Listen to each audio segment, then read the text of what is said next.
Hi, I'm Jem, and this is the Criminal Crack. Usually, I have my co-host Victoria here with me. However, unfortunately, due to some technical gremlins that have been in our system lately, this bonus episode that I'm bringing you has already been recorded and failed epically. The content was fabulous, but the recording was terrible. So, in order to get this out in time for you, I am recording it myself. So, this is to tell you all about Lori Vallow, her background, and the criminal cases she's already been involved in, because her third trial began today, and I did ideally want this out before now, but things happen, you know? So, what I thought I would do is tell you information really about how Lori got to where she is now and why she keeps having to go to court. The first I personally heard about this case was when a news story came out in 2019. It regarded a man who had shot someone dead, allegedly in self-defence, at his sister's home. At the time, I remember being really intrigued about it and wanted to learn more, but there was nothing for months, and then suddenly news broke about the disappearance of two children. I then began to realise that the two cases were connected, and the reason they were connected was because of Lori Vallow. Lori Noreen Cox was born on June the 26th, 1973 in San Bernardino in Southern California to parents Barry Lynn and Janice Lee Cox. She was the fourth of their five children, Stacey, Alexander, Adam, Lori, and then her younger sister Summer. The family, including Lori, were devout LDS members. LDS is the Church of Jesus Christ of Latter-day Saints. As Lori grew, so did her faith. According to an old school friend, Lori would attend religious education classes before her regular school day began. Now, I can't imagine going to school before school, but she did. Now, I'll be honest, before I started looking into this case, I had no real clue about what the Church of Latter-day Saints was, or what it meant to be LDS, but I quickly realised that for me to fully understand what goes on in these cases, I needed to do a bit of research. I'm going to share what I find out to our social medias. You'll get references and you can just have a look through and see what you think. But the main takeaway that I have about LDS members is that they follow the Bible, the regular Bible, and the Book of Mormon. And a lovely friend of mine who is LDS called Crystal also shared the following with me. Quote, "Where we differ is that we ascribe to the belief that God still uses prophets to speak for him, just as he has since the beginning of time. We believe that prophets guides the current church." She followed this up by saying, quote, "Prophets are human and still fallible," which I find really interesting, so I thought I would share. So basically, Jesus was the initial prophet. There can only be one prophet at a time, like alive at a time, and they have a prophet now, and that prophet has their own apostles. So the friend that told us about Lori and her religious education lessons before school also said that she was funny, friendly, and treated everyone the same when it came to their peers. She was very popular and was the flyer in their school cheerleading squad, which is basically the poor bugger at the top that gets flung about, I think. Their squad was called Handout, and they would regularly hang out at the Cox household, chilling and swimming. She was known to be a diligent student as well. She got good grades, and although she was very pretty and very charming, unlike her peers, she didn't start dating until her senior year.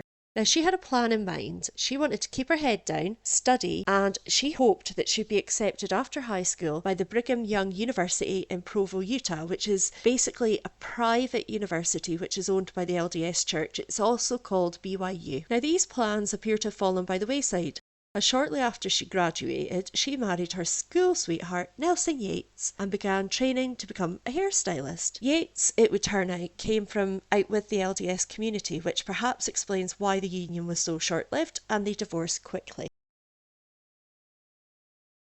According to the Netflix documentary Sins of the Mother, divorced women who are LDS are kind of looked down upon, so it isn't unusual for them to remarry quite quickly, which is what Lori did.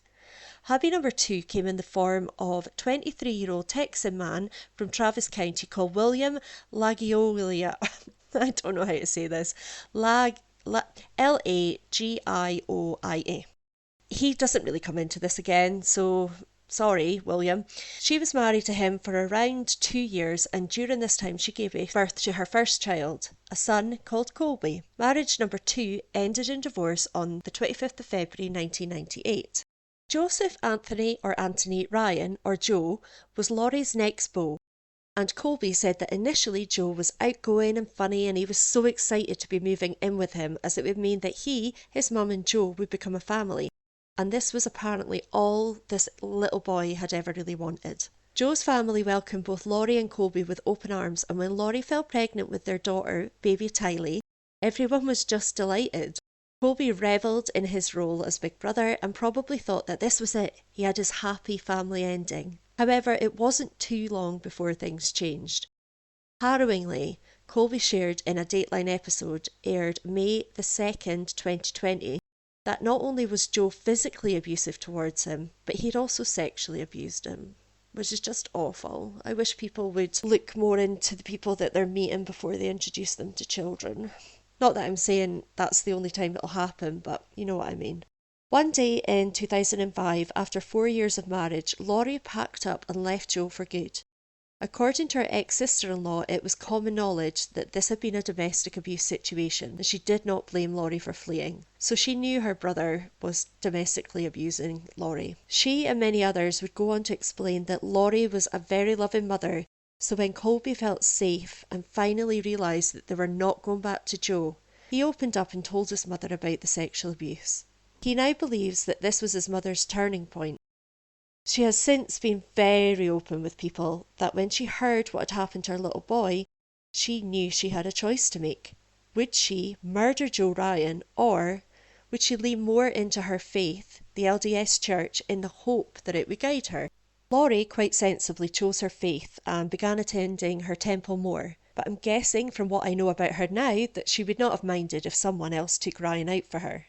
In the documentary I mentioned earlier, there is footage of Lori's brother Alex trying to make it as a comedian. He's on stage performing his routine, and he tells the audience a story about how he got into trouble with the police for tasering his brother-in-law in the testicles when he found out he was a paedophile. When the audience laughs, he's really quick to tell them that it's a true story, but I don't think they believed him. Honestly, this whole section of the documentary is cringe. It was true though. In 2007, Alex was arrested and spent 90 days in jail after attacking Joe Ryan after learning about the abuse. Just an FYI, Alex becomes a huge part of what goes on later, so remember this bit as it's a really good bit of insight into who he is. During the Ryan divorce, Lori brought up the domestic and sexual abuse claims, meaning that Joe lost any custody rights and was no longer in contact with Lori or the children. But I will be talking about him a little later on in the episode. After fleeing, Lori, Colby and Tylee moved about a lot. They were in different states and changed schools and churches often, while Lori, for her part, took on hairdressing jobs to see them through. And this was how Lori was introduced by our hair client to Charles Vallow, who has been described as a lovely southern gent. Family and friends would later say that from day one the pair got on like a house on fire, spending a lot of time together and appear to be besotted with each other. Colby has said that while he does believe his mother loved Charles, the fact that he could provide financial stability was probably also really appealing to her. Like her first husband, Charles was not LDS, but he made the decision to convert to be with her, something he took very seriously. More seriously than Lori would, it turns out. The couple married in February 2006 and created a beautiful big blended family, with Lori, Colby and Tylee being joined by Charles and his sons from a previous relationship. In 2013, the couple extended their family even further when they adopted Joshua Jackson, known as JJ, when I think he was around 2 or 3. JJ was a grandson of Charles's sister and brother-in-law, Kay and Larry Woodcock, and was therefore the grandnephew of Charles. JJ was born and was immediately sent to the neonatal ward due to his biological mother's substance abuse.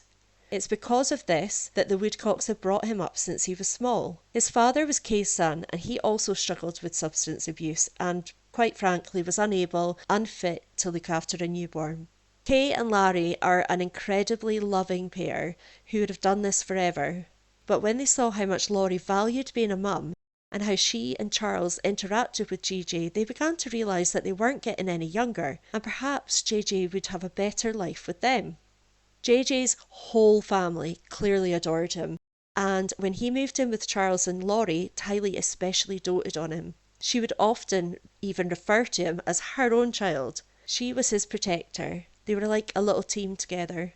And there are so many pictures of the two together, which, given what happens to them, is so heartbreaking to see now. Around this time, Lori began going to temple multiple times a day, which is quite unusual. She became heavily involved in the LDS community and began idolising the prophets. She would cover her homes in pictures of the temples, and soon she began telling people that she was hearing voices telling her what path in life to take. Now, I'll be honest, while I find this a little strange and out of the blue initially, I've done a lot of research on LDS, and this is in line with the 7th of 13 Articles of Faith, which are basically the rules that those in the LDS faith follow. Number 7 states that they believe people have the gifts of speaking in tongues as well as interpretation of tongues, prophecy, revelations, visions, etc. But I, for one, do not believe that Lori has any gifts. Just so you know, I'll share the full 13 to our socials for you, as you may want to refer to them in other instances of these cases. Lori alleged that this had happened before, when she shared with friends and family that she'd been told to go on the TV show Wheel of Fortune. Do not ask. There is a clip of it in the documentary, but honestly, what kind of prophet is going to tell someone to go on a game show? She seriously makes my teeth itch. In 2014, Lori said that she'd been spoken to, again, and that she had been told that she and her family had to, quote, move to Hawaii. I have no idea what Charles thought of the reason behind it, but at some point that year, this is exactly what they did, choosing the island of Kauai, also known as the Garden Isle, part of the Hawaiian archipelago, to become their home. Lori, a believer in fate, would excitedly share that she got JJ, Kauai, and her happy life all by marrying Charles. The family quickly settled into island life and apparently ran a small home rental business there. I know Charles was a financial advisor or insurance broker, and I think he probably did all right financially. Well, I'll say probably, because remember his financial stability was important to Lori? Well, sources say she took full advantage of this fact, and of Charles's character by having him pay for her, Alex, and possibly even other family members. I read in one source that he paid for 22 sale contracts, but rather than buying homes, they would live in rental properties that they were showing to clients rather than pay the rent themselves. They would move around a lot, and it said they were able to do this easily as they had very few personal effects because the homes always had to be ready to be shown to clients, which doesn't sound particularly homely. It's all bonkers to me, and personally, from research I've done, I don't think it's how Charles would have wanted to live, but maybe they had to because of the money situation. I'm pretty sure with JJ being autistic, it would have made more sense to find somewhere to really settle. Friends and family in both the US mainland and Kauai had always felt like Lori and Charles were the perfect couple. But over the years, it became clear to many that this might not be true. Lori would say to people that not only did she feel spiritually Charles was beneath her, and that she wanted someone different that was a better match with her, but she would also talk a lot of smack about him, saying he didn't earn enough and that she believed he was cheating on her, and she had proof. She's never been able to show this proof, so take that one with a pinch of salt. In fact, it would be worth taking everything she says with a healthy dose of cynicism. Going back to our issue with his spirituality, or lack thereof, consider this. Charles only converted to LDS for Lori, so instead of accusing him of being spiritually weaker than her, shouldn't she just instead have tried to help him learn, and then maybe he would be, quote, at her level?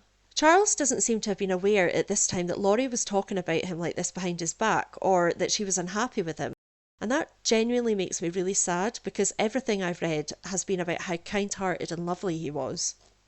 Poor Charles also couldn't have known that the seeds of discord were about to be sown, and Lori was about to change more than he or anyone else could ever believe possible. Originally, I had planned to share more information about the Church of Latter-day Saints in this episode, but for the sake of time, I'll just put everything I have and the references up for you to read, and I'll point out where Lori deviates from the true meaning of LDS. As I said earlier, there are 13 main tenets, or laws, that all LDS are expected to adhere to in their daily lives. This includes the newly converted Charles. These were the same rules that his wife had followed too, but things began to change, and Charles, he was worried, and rightfully so. Now, I will say that I think it's completely normal that Lori's entire worldview was rocked after Colby's revelation about what Joe Ryan did to him.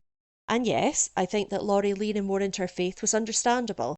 Her anxiety over her children's safety was probably through the roof at all times. But what I cannot reconcile at all is what happened next.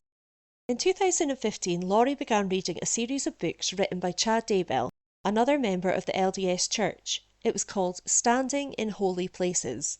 I checked it out on Goodreads, and the premise of this fiction collection is that the end of the world is coming, but never fear, a new world called Verily will take its place, but only if the saints gather. If they do gather, once they arrive in Verily, they will build a city called New Jerusalem and begin again. Now, this is a very odd scenario for a member of LDS to write about in the first place, since they not only do not believe in the end of this world, this apocalyptic kind of thing, they also do not believe that anyone ascends to another world, so it's complete poppycock. To me, based on the synopsis alone, it looks like a terribly written story, to be honest, and even though it's labelled as fiction, it's alleged by friends of Chad's that he considers his writings to be a work of art that should be considered scripture. He believes that this scenario is legitimately going to happen. We're going to come back to this, but to stay within the timeline, let's move on. Clearly, Lori and I aren't on the same page. Because not only did she read this garbage, it had her engrossed and the effect on her was profound. These books sent her down a rabbit hole of religious concepts that were becoming more and more radicalised and that I genuinely don't think she will ever come out of. I think she had probably read everything Chad Daybell had written before she ever met him, and I believe that this was the point she went over the top. It was this change in attitude and faith that I think led to Lori becoming what she's known as now. Some people call her the Doomsday Mother, and while yes, Doomsday does describe her in part, I don't believe she is fit to wear the title of mother, so I refuse to call her that.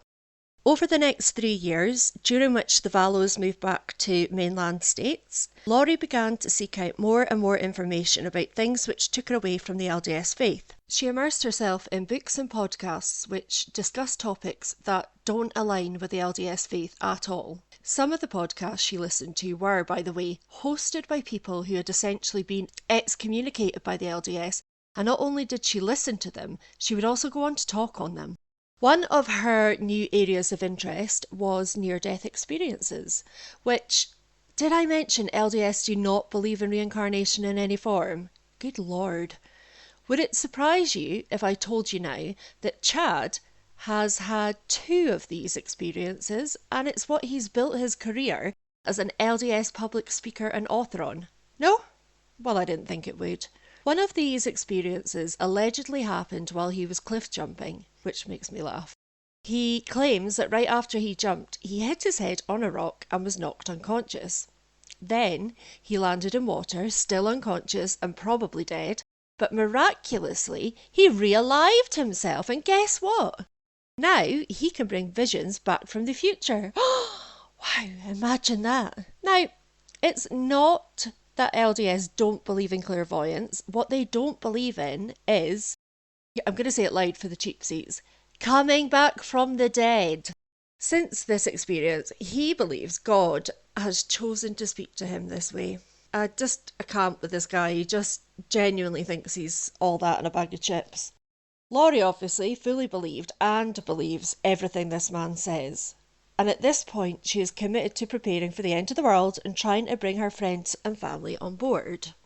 And when I say prepping, I don't just mean buying tinned goods and toilet roll in bulk. It is so much more than this. Lori also began to attend events with women she had befriended, LDS women who she encouraged to attend events with her. Melanie Gibb and Zulema Pastiens were 2 of these women, and I believe Melanie Gibb was befriended in a tactical move by Lori to get to Chad, as she knew they were already acquainted. In October 2018, the 3 women attended a conference together called Preparing a People. These events were set up to prepare people for the second coming of Christ. Now, interestingly, these conferences were arranged and attended mainly by LDS members, but they were never actually affiliated with the church itself. This is because a lot of the discussions and talks were around things that the LDS don't actually believe in or condone, including that they don't believe that Jesus is coming back for a second go. Remember, in the LDS community, prophets are human and there's only one at a time. Chad Daybell was one of the featured speakers at this event, and it's been reported that Lori made a beeline for him and had her new friend introduce them. These friends said that Lori flirted with Chad for the entire conference. In fact, in her second court case, it would come out that the pair began to communicate secretly with each other straight after. She actually even used a fake email address, pretending to be her own husband, asking to talk about writing a book together to cover up their relationship. I mean, honestly. Oh my God, I forgot to say, Chad was married too and had 5 children. I don't think I hear surprise. Now, I genuinely don't have time to go into everything about him, but here are the basics. Chad Guy Daybell was 50 years old when he met Lori.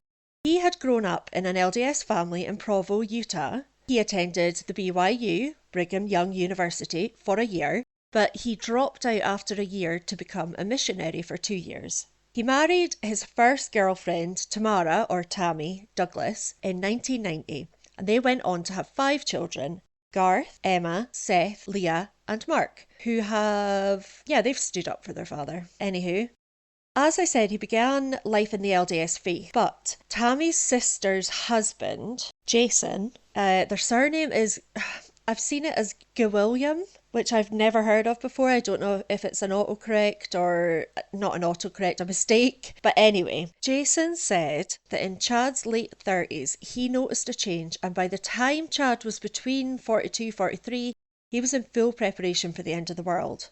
In 2015, Chad had said on 2 separate occasions he had heard voices telling him to move his family from Springville, Utah to Rexborough, Idaho, as that is where they needed to be when the time came. He wanted Jason and his wife Samantha to join them, but she wasn't keen, and apparently neither was Tammy. This led Chad to label her as dark, which you'll understand shortly.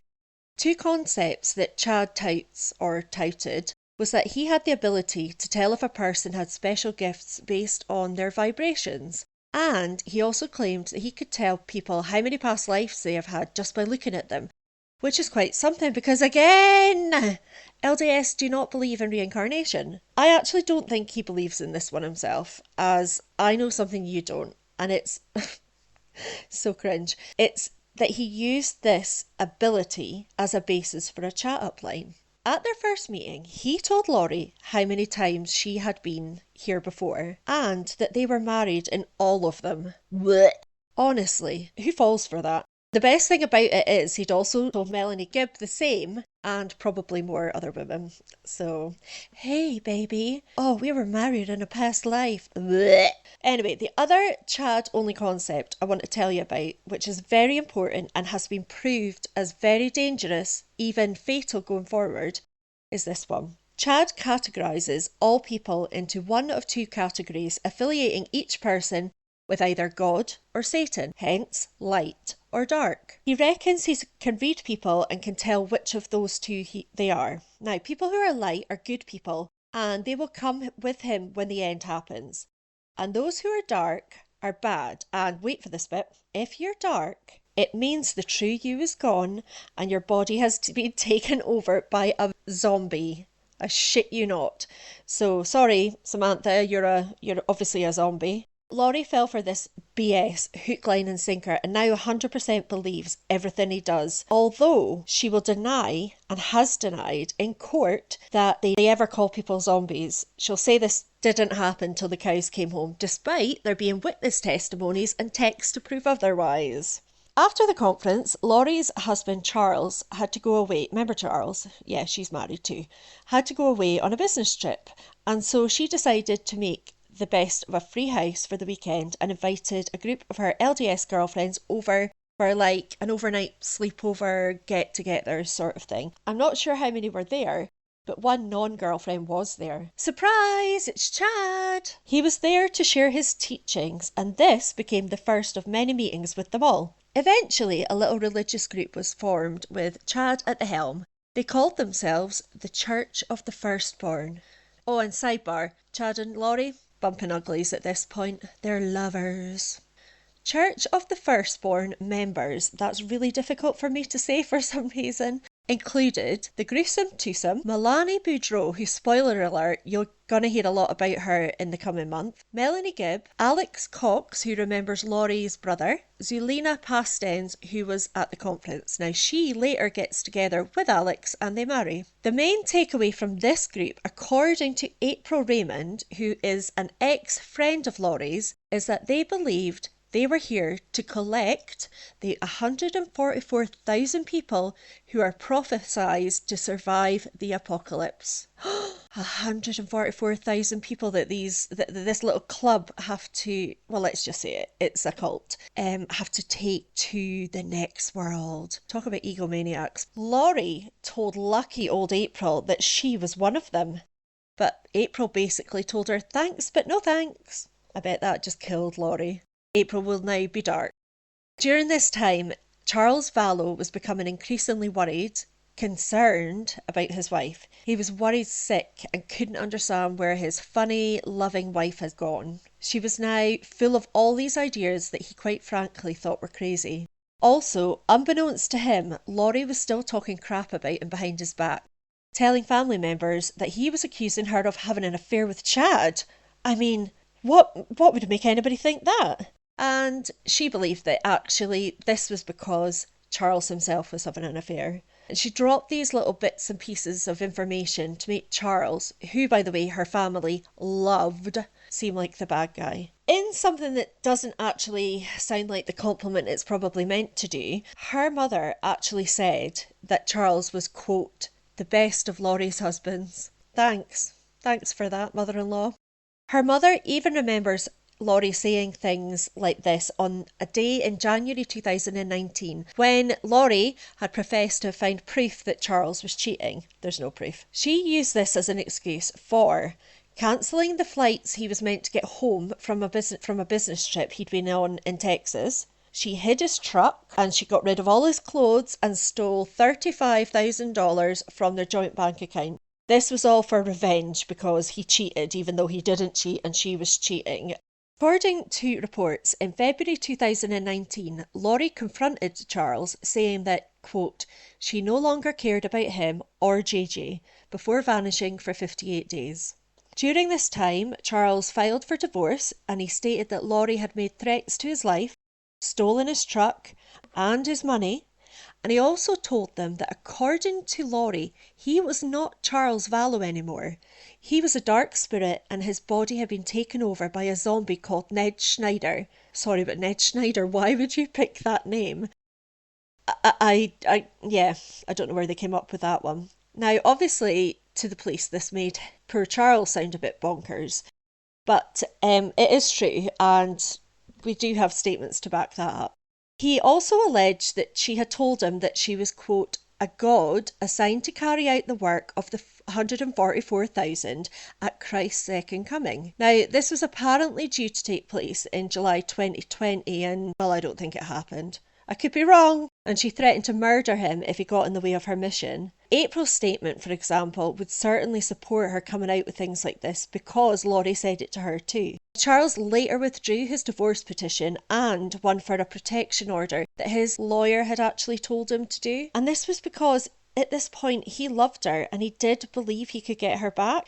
There is police body cam footage where it was clear to see Charles was terrified of what was going on with her. He was scared for his children and even changed his life insurance policy in the same month, making his sister Kay Woodcock the sole beneficiary, removing Lori. Lori didn't know this until she phoned up to try and claim it, and that call is online, and just haha. Charles tried to get help from Lori's family, but she had warned them all that Charles was just making stuff up and to ignore him, and they all did. I guess because Lori had had so many husbands beforehand, this wasn't unusual for her to move on to the next one. Despite numerous emails and texts, nobody would listen to him or help him. No one except her brother Adam. Adam did believe Charles, and in July 2019, he even arranged to fly out to Arizona when he knew Charles was going to be there too, and talk to the rest of the family, and they were going to try and do an intervention with Lori. On July 10th, Charles went out in Arizona and he went on a first date, and he was finally looking forward to his future. The reason he was in Arizona, apart from the intervention, was to collect JJ to take him to school, and he was really positive about this upcoming intervention. He no longer wanted to be with Lori, but he wanted to be in his children's lives. He'd found out all about Chad and Lori's affair and had even emailed Chad's wife Tammy, letting her know too. On July the 1st, 2019, he let Lori know that he and Tammy were going to be meeting up in person. Now, it wasn't until a lot later that we find out that the first message to Tammy had been opened, deleted, and then Charles had been blocked, and that Lori and Chad were now communicating almost exclusively on burner phones. So the fact that Charles thought he was going to meet up with Tammy must have been arranged in an email, but it obviously wasn't Tammy who responded, because effectively Charles was blocked. On the morning of July the 11th, 2019, Charles made his way to Lori's home. In the truck, by the way, he'd finally gotten back from her. He was really excited to see JJ, but obviously nervous about seeing Lori. Who wouldn't be nervous about seeing their ex at pickup? When he arrived at her home, he realised that Alex was there. And he texted Adam, who was in the area, saying, "Alex is here." Now, Adam was confused about this, as he had arranged to stay with Alex the night before, and Alex was meant to pick him up actually from the airport. But when he arrived in town, not only did Alex not turn up to collect him, he also hadn't answered the phone once. So Charles approached the home, got JJ, and buckled him into the truck. According to the trial, so again, pinch of salt, Lori says she took his phone from him and wouldn't give it back to him. She alleged that Charles got angry and aggressive, and when her daughter Tylee heard the commotion, she came through with a baseball bat. She further alleged that Charles took the bat from Tylee and began swinging it. It was in this moment that she said Alex came from the back of the house and shot Charles in self-defence. This, by the way, includes shots where we know for a fact it's proven that Charles was on the floor. Then Lori took Tylee and JJ. They went for fast food, they went to Walmart, and then they took JJ to school. Now, all of this was done basically to set up some form of alibi, which is weird because it's after the fact. If we go through the court cases at any point, I'll tell you more about this. But then she arrived back at her home when the police and first responders had arrived. Afterwards, it was determined that Lori had found out about the intervention ahead of time, and that after Charles was shot, she and Alex had texted for around 40 minutes while she was doing all these bits and pieces, getting fast food and going to Walmart and everything, before he called 911. They were talking about when he should actually make the phone call. And when he's asked to do CPR by the 911 responder, he pretends to do it. Poor Charles didn't stand a chance. He had no idea what he was walking into. And as much as you think something would happen here, no arrests were made at all at this time. There is so much more I can tell you about this. So much came out through Lori's last court case, but today's not the day. This is long enough and we're still not finished, so I'm just going to forge on. In August of the same year, Lori was on the move again, and can you guess where she was headed? Well, Rexborough, Idaho, of course, for the end of the world. Can you actually believe she is setting up home near her bit on the side and his wife and kids? Oh shoot, I forgot to mention, Chad's now a widow because his wife Tammy had sadly passed on October the 19th, 2019. According to Chad Daybell, on the evening of the 18th of October 2019, Tammy had been ill. He stated that she was up in the night, coughing and being sick. He said that he'd helped her back to their bed, because isn't he just the complete gentleman? And then the next morning, he was woken up by Tammy falling off the bed, and this was because when she did, she pulled the covers off him with her. Brenda Dye was the coroner, and she got this information when she arrived at the Daybell home. While she was there, she also spoke to Chad, who informed her that Tammy had been suffering for some months from low blood pressure and would often faint. He said she didn't like to go to the doctor and preferred to treat herself at home with natural remedies. Now, this information, along with finding homeopathic medicines in the home, led her to complete a medical certificate stating that Tammy died of pulmonary edema due to a cardiac event. So basically, she said that it was natural causes. After Tammy's death, Chad wouldn't allow an autopsy, and Tammy was buried within 3 days of passing.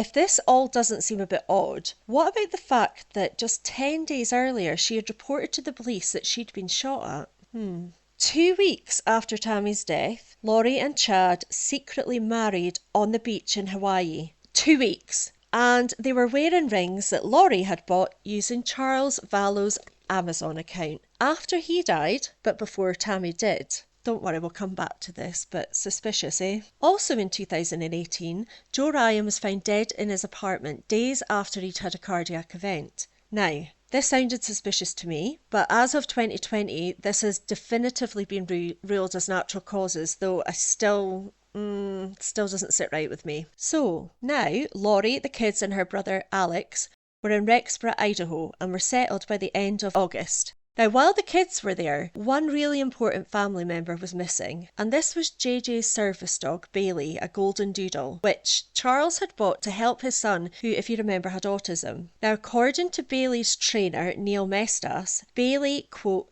helped JJ sleep through the night. JJ was just delighted with his new best friend, and I can only imagine he was a comfort after his dad was gunned down. They'd been together now for about a year and a half, so he would just be perfect, wouldn't he? But no, Lori sold Bailey about a month after Charles's death for $2,500. And if this makes you sick to your stomach, you're not alone, people. And I'm sorry to say this story gets so much worse. Lori's new neighbours would later share footage from their home camera system showing JJ behaving in a way they felt was, quote, erratic outside. And this was because Lori often left him out there for long stretches of time on his own, with no adult supervision at all. He was 7 and autistic. What was she doing?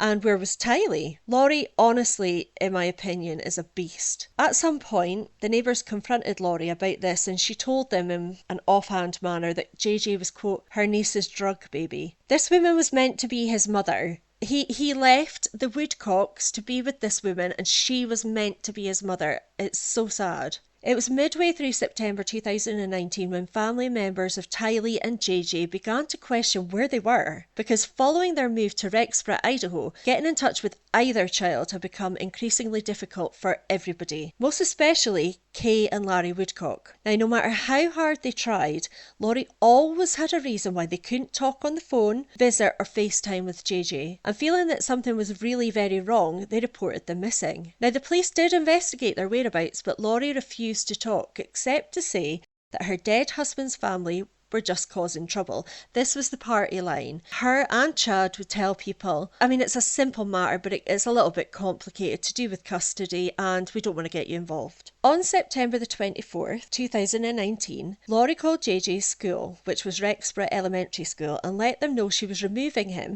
as she had decided to homeschool him instead. And Tylee?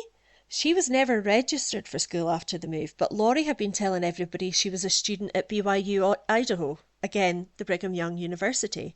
The last photograph of Tylee was taken during a family trip with her mother, her uncle Alex and JJ to the Yellowstone National Park, and I'm sure that was the 8th of September. She was never seen alive again.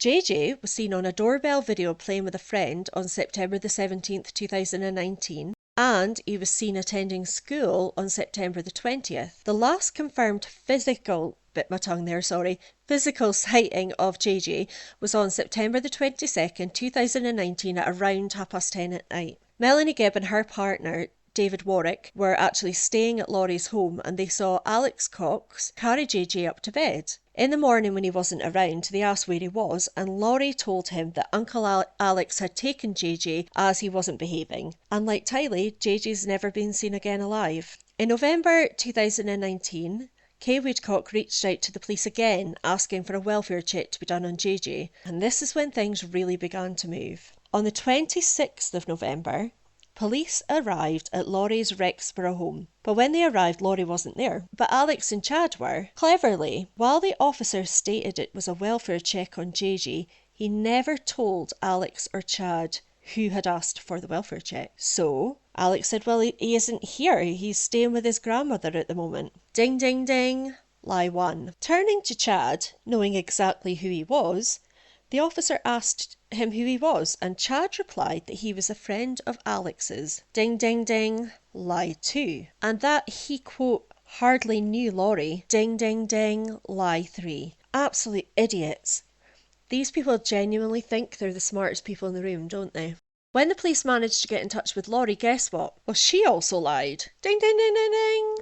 Saying that JJ was in Arizona with Melanie Gibb. But when they checked with Gibb, she said this wasn't true. She hadn't seen him in months. By the time police and FBI went back to Laurie's home to search it, she and Chad were long gone. Also gone were Alex Cox, and apparently there was another property and it had been emptied too. Anyway, using Tammy's insurance payout, which at the time was $430,000, which equated to about $529,000 in 2024, Chad and Lori had fled to Hawaii. So we're at the point now that Tammy's died, Joe Ryan has died, Charles has been shot dead, and the children are missing. I mean, what else could possibly happen? Now, remember I told you to remember the name of Laurie's niece, the cult member Melanie Boudreau? Remember I said she would become important? Well, on October the 2nd of 2019, her estranged husband, Brandon Boudreau, was shot at while he was driving home from work in Gilbert, Arizona. In a very lucky turn of events, not only did the bullet miss his head by mere inches, but Brandon recognised the vehicle. It was a Jeep which he knew was the one that Tylee Ryan used. It drove away, but Brandon got straight on the phone to 911 and reported the incident to police, providing the number plate or license plate details. Now, you and I now know that Tylee probably wasn't driving it, as she hasn't been seen in months. And when the registration details came back, it was registered to Charles Vallow. And well, we know it couldn't have been him driving the truck either. Like Charles had with Lori in 2018, Brandon had noticed similar weird changes in his wife. She was also stockpiling for the end of the world and was spending more and more time with Lori. Then in late 2019, she, quote, blindsided Brandon. Sorry, it might not have been late 2019, but in 2019, she, quote, blindsided Brandon by saying she wanted a divorce, totally out of the blue, and he truly believed that this was because of the cult she was in with Chad and Lori. Fast forward to December the 12th of the same year, so 2019, Alex Cox died, allegedly from high blood pressure and blood clots, which makes it sound natural, doesn't it? But honestly, I think otherwise, because only the day before this, Lori and Chad had told him that Tammy's body was being exhumed, and according to his wife, Zulena Pastens, when she did her testimony, Alex had told her he was worried he was going to become Chad and Lori's fall guy. After his death, it was felt that his secrets had died with him, but the FBI had his phone and they were able to use GPS pings to track his movements. So they found out that the day after the trip to Yellowstone Park, so I think Yellowstone Park was on the 8th of September, so after the day after, on the 9th of September, data from Alex's phone showed that he was in the backyard of Chad Daybell's home for about 2.5 hours. And using the same method, the FBI, who also had possession of Tammy Daybell's phone at this point, discovered that 14 minutes after Alex left Daybell's property, Chad sent her a text that read, quote, well, I have had an interesting morning. I felt I should burn all the limb debris by the fire pit before it got too soaked by the coming storms. While I did so, I spotted a big raccoon along the fence. I hurried and got my gun, and he was still walking the wall. I got close enough that one shot did the trick. He is now in our pet cemetery. Did you note the word limb there? He will later say that he was talking about tree limbs, but perhaps this was a Freudian slip, showing us the true meaning. We'll come back to that as well. I keep saying we'll come back to that, but I'm going to tell you in a minute. On December the 20th, 2019, the police announced that Tylee Ryan and JJ Vallow were officially being listed as missing children, and they asked the public for help in locating them. They stated that they were sure the children were not with Lori or Chad. Then the following day, on the 21st, they announced that both Lori and Chad were considered to be persons of interest. When Brandon Boudreau heard that the kids were missing, he began to believe that not only was that connected to Charles's death, but he also thought that him being shot at was linked to both crimes. And he cleverly deduced that it all linked to Lori and the Church of the Firstborn. In February 2020, he made his theory official by filing a document with the court. In it, he stated, quote, the attempt on his life was motivated by insurance money. that the gunman was probably Lori's deceased brother Alex Cox, and that Milani was likely aware of Tylee and JJ's whereabouts, end quote. Milani would later deny this, but what a man. When he says about thinking it was the attempt on his life was motivated by insurance money, he believes that Lori wanted to get the insurance money, so being close to her niece, she would somehow get it, or maybe the niece would then disappear. The trial that was due to start on Monday of this week is actually trial 3, and it's to get justice for Brandon Boudreaux. And it's Lori Daybell in the dock. She's representing herself and is facing the charge of conspiracy to murder Brandon. I'm just going to add, this court case was due to start on Monday just gone. On the Friday before, jury selection should have finished. They were at the stage of something they call Boudreaux, and basically what happens is they're still trying to decide who's going to be on the jury, and during this stage both the defence and the prosecutors can ask questions to find out if a jury member is suitable or not. Because Lori is representing herself, she has to be at this part of the process so that she can ask the questions in her capacity as her own attorney.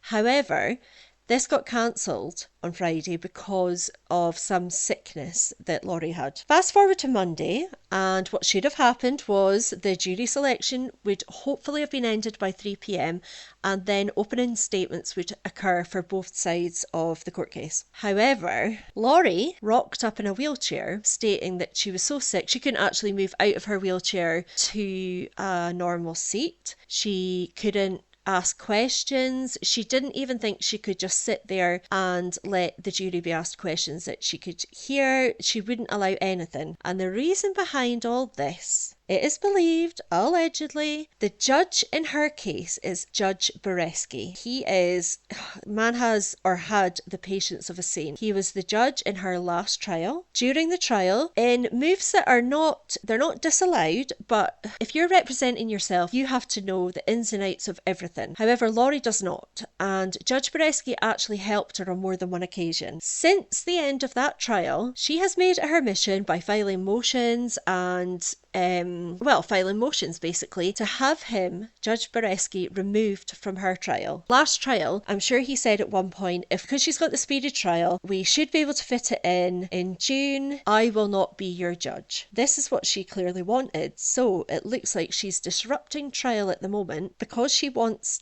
to not have him as her judge. However, Judge Beresky said yesterday that no matter what happens, I am your judge. I don't know why she's picked a fight with him. I don't know who in their right mind would do this with the judge, but she hasn't been able to successfully remove him. So now I'm pretty sure she's malingering. Anyway, so yeah, the jury still haven't been picked, and it looks like she's due to come back in on Wednesday, but I think there'll be a lot of this to and fro. She's so ridiculous. If you listen to all the trial coverage over at Hidden True Crime Podcast, which I'll link, she's ridiculous. She's so manipulative. But anyway, sorry, I got a little bit on my high horse there. In 2020, Joe Ryan's case was reopened, but again, it was determined to still be natural causes. On February the 20th, 2020, Lori was found, in part due to Nate Easton, who we're going to hear about soon, and somebody else, but I can't remember who the other person's name was, so apologies. But she was found and arrested in Hawaii. Then on March the 5th, she was extradited back to Idaho. When she returned to Madison County, she was charged on 2 felony counts of desertion and non-support of dependent children, as well as 3 misdemeanors with bail set at $5 million, which was later reduced to $1 million.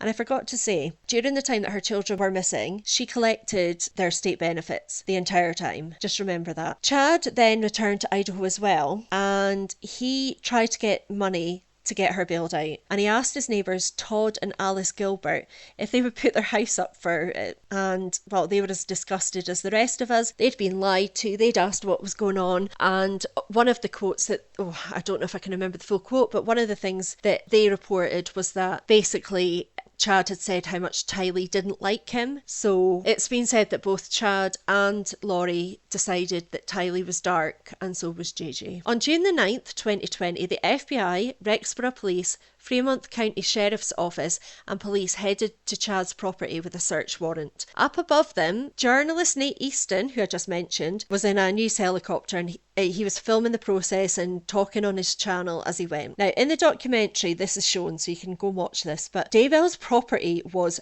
covered in cars, and the yard below was taped off and full of officers. There was people and vehicles everywhere, and they were setting up a search area as to where Alex's phone pinged. Okay, so in that area there was a canine, which I'm assuming was a cadaver dog, but I might be wrong, and there are also, you can see in the documentary that there's some blue tents set up, which Nate describes as canopy tents. He says there's 4, but I could only really see 3, but there probably was 4. While the searches were being done, Nate, from the helicopter, realises that Chad's nowhere to be seen, and it turns out at this point, and we know this because of recorded prison phone calls, Chad had phoned Lori in prison to warn her about the search. Now, in the documentary, on that recording, we hear Lori ask if he's okay, and he replies, no, followed by a pause, quote, they're searching the property. Now, I'm sure she starts with, hey babe. Now, I don't know his usual affect, but to me he sounds flat and maybe resigned to what's about to happen. Lori wants to know if they're in the home, and when he makes it clear that they are outside and in the yard, she just says, quote, okay. And I'm guessing that at this point they knew the jig was up. It was on the same day that human remains were found, which were later confirmed to be those of Tylee Ryan and JJ Vallow. I'm not going to go into their cause of death or the conditions they were found, not in this episode, but I might do another one if you want me to. At this time, while this was going on, Chad tried to make a break for it in his car, but he was quickly stopped and arrested for obstruction or concealment of evidence, and his bail was set at $1 million.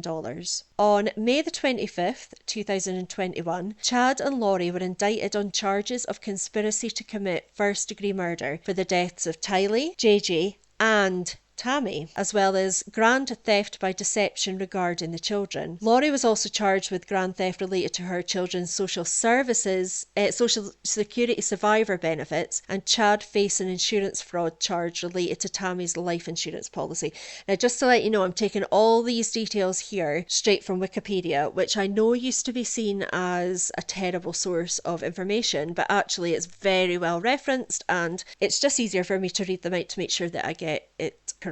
In June 2021, Lori was indicted by a grand jury in Maricopa County, Arizona, on one count of conspiracy to commit first-degree murder for the death of Charles Vallow. And within the police documents, it reads this, quote, the evidence shows that Charles's death was a planned event and necessary to prevent Charles and others from confronting Lori about her extreme religious beliefs when he came to town. The death of Charles Vallow was also necessary in order for Chad Daybell and Lori Vallow to marry and fulfill their religious prophecy. Yep, and to get his insurance money. In 2022, Lori was indicted again by a grand jury on one count of first-degree premeditated murder related to claims that she conspired with her brother to kill Brandon Boudreaux. Prosecutors believe that Lori hoped to access Boudreaux's money through her niece. So Alex has died, so she's up on that one on her own, and this is the court case that is meant to be going on right now. Now, though Tammy's body, so if you recall, I've just said that both of them were up on charges of conspiracy to commit first-degree murder, and within the deaths of Tylee and JJ, Tammy was included then. And that's because while Tammy's body was exhumed and autopsied in February 2021, the results were not revealed until Lori's April 2023 trial. In this trial, it was revealed that while Brenda Dye did not perform the autopsy herself, she was present for it, and she said that when she saw the findings, she had a change of heart about the method of death.